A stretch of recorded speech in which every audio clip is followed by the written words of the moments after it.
ఆంధ్రప్రదేశ్ చరిత్రలోనే ఇలాంటి సంఘటన ఎప్పుడు కూడా చూసుండం. జగన్మోహన్ రెడ్డి హెలికాప్టర్ ల్యాండ్ కాగానే ప్రజలు తండోపతండాలుగా పరిగెత్తుకుంటూ జగన్మోహన్ రెడ్డి హెలికాప్టర్ దగ్గరికి వెళ్ళారు.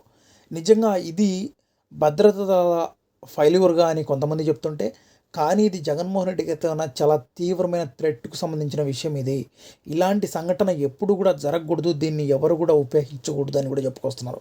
ఎందుకంటే ఒక వీఐపీ లాంచ్ ఉంది అంటే అక్కడ దాదాపు 100, 200 అడుగుల దూరంలోనే పూర్తిగా కూడా 200, 300 అడుగుల దూరంలో పూర్తిగా రౌండప్ చేసి పూర్తిగా రోప్ కట్టి పోలీస్ వారు పూర్తిగా కూడా దానికి పకడ్బందీగా ప్లాన్ చేస్తారు. సో కాబట్టి వీఐపీస్‌కు అక్కడ ఉన్నవాళ్ళు చాలా కీలకమైన వ్యక్తులకు ఒక 10 మందినో, 15 మందినో దగ్గరికి వెళ్ళి హెలికాప్టర్ దగ్గరికి వెళ్ళడానికి వాళ్ళకి అనుమతులు ఇస్తారు. సో కాబట్టి అలాంటిది అన్నీ కూడా ఫెయిల్యూర్ అయిపోయి జనాలందరూ ఇలా జగన్మోహన్ రెడ్డి మీద ఎగబడుతుంటే నిజంగా ఇది చాలా తీవ్రంగా ఆందోళన కలిగించే విషయం ఇది.